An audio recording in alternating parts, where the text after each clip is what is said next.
1 Kings chapter 2, David's final instructions to Solomon. As the time of King David's death approached, he gave this charge to his son Solomon.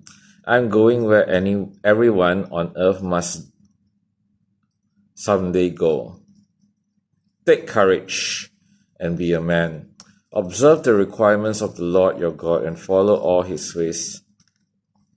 Keep the decrees, commands, regulations, and laws written in the law of Moses so that you will be successful in all you do and wherever you go. If you do this, then the Lord will keep the promise he made to me.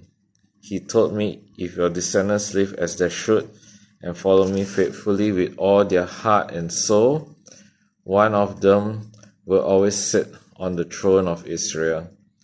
And there is something else. You know what Joab, son of Uriah, did to me when he murdered my two army commanders, Abner, son of Ner, and Amasa, son of Jether. He pretended that it was an act of war, but it was done in a time of peace. Staining his belt and sandals with innocent blood, do with him what you think best, but don't let him grow old and go to his grave in peace. Be kind to the sons of Barzillai of Gilead. Make them permanent guests at your table, for they took care of me when I fled from your brother Absalom. And remember Shimei, son of Gera, the man from Bahirim in Benjamin. He cursed me with a terrible curse as I was fleeing to Mahanaim. When he came down to meet me at the Jordan River, I swore by the Lord that I would not kill him, but that oath does not make him innocent. You are a wise man, and you will know how to arrange a bloody death for him. Then David died and was buried with his ancestors in the city of David. David had reigned over Israel for 40 years, 7 of them in Hebron and 33 in Jerusalem. Solomon became king and sat on the throne of David his father, and his kingdom was firmly established. Solomon establishes his rule. One day Adonijah, whose mother was Haggith, came to see Bathsheba, Solomon's mother. Have you come with peaceful intentions? She asked him. Yes, he said, I come in peace. In fact, I have a favor to ask of you. What is it? She asked. He replied, as you know, the kingdom was rightfully mine. All Israel wanted me to be the next king.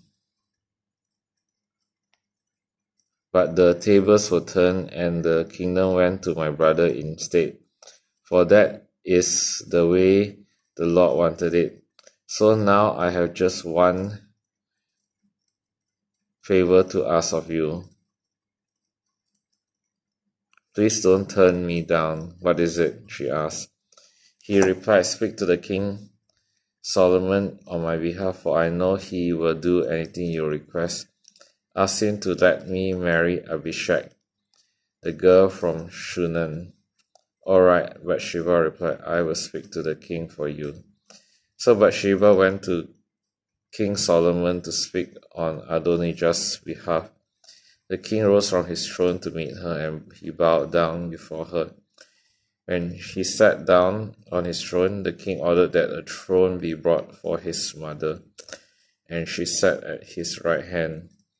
I have one small request to make of you, she said. I hope you won't turn me down. What is it, my mother? He asked. You know I won't refuse you. Then let your brother Adonijah marry Abishag, the girl from Shunem. She replied, how can you possibly ask me to give Abishag to Adonijah? King Solomon demanded, you might as well ask me to give him the kingdom. You know that he is my older brother, and that he has Abijah the priest and Joab son of Uriah on his side. When King Solomon made a vow before the Lord, may God strike me and even kill me if Adonijah has not sealed his fate with this request.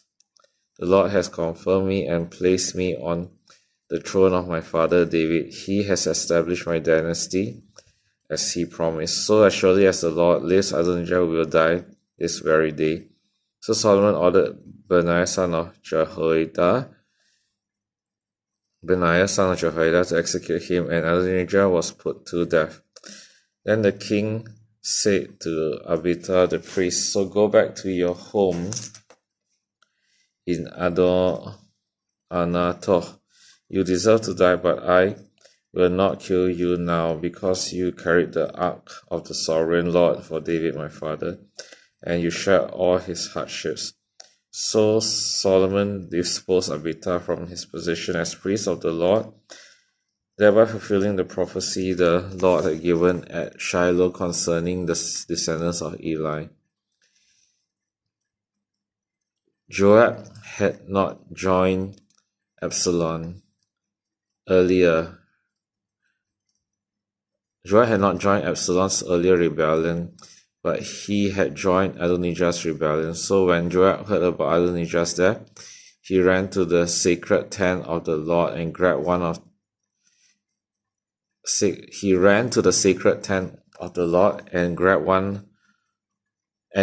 on to the horns of the altar. When this was reported to King Solomon, he sent Benaiah son of Jehoiada to execute him. Benaiah went to the sacred tent of the Lord and said to Joab, the king orders you to come out. But Joab answered, no, I will die here. So Benaiah returned to the king and told him what Joab had said. Do as he said, the king replied, kill him there beside the altar and bury him. This will remove the guilt of Joab's senseless murders from me and from my father's family. The Lord will repay him for the murders of two men who were more righteous and better than he. For my father knew nothing about the deaths of Abner son of Ner, commander of the army of Israel, and Amasa son of Jether, commander of the army of Judah. May their blood be on Joab and his descendants forever, and may the Lord grant peace forever to David, his descendants, his dynasty, and his throne. So Benaiah son of Jehoiada returned to the sacred tent and killed Joab, and he was buried at his home in the wilderness. Then the king appointed Benaiah to command the army in place of Joab, and he installed Zadok the priest to take the place of Abijah. The king then sent for Shimei and told him, build a house here in Jerusalem and live there, but don't step outside the city to go anywhere else. On the day you so much as cross the Kidron Valley, you will surely die, and your blood will be on your own head. Shimei replied, your sentence is fair. I will do whatever my lord the king commands. So Shimei lived in Jerusalem for a long time. But 3 years later, two of Shimei's slaves ran away to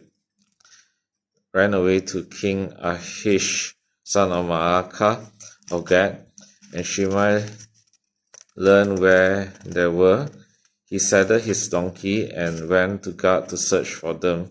When he found them, he brought them back to Jerusalem. Solomon heard that Shimei had left Jerusalem and had gone to Gath and returned. So the king sent for Shimei and demanded, didn't I make you swear by the Lord and warn you not to go anywhere else, or you will surely die? And you replied, the sentence is fair. I will do as you say. Then why haven't you kept your oath to the Lord and obeyed my command? The king also said to Shimei, you certainly remember all the wicked things you did to my father David. May the Lord now bring that evil on your own head. But may I, King Solomon, receive the Lord's blessings, and may one of David's descendants always sit on this throne in the presence of the Lord. Then at the king's command, Benaiah son of Jehoiada took Shimei outside and killed him. So the kingdom was now firmly in Solomon's grip. This is the word of God.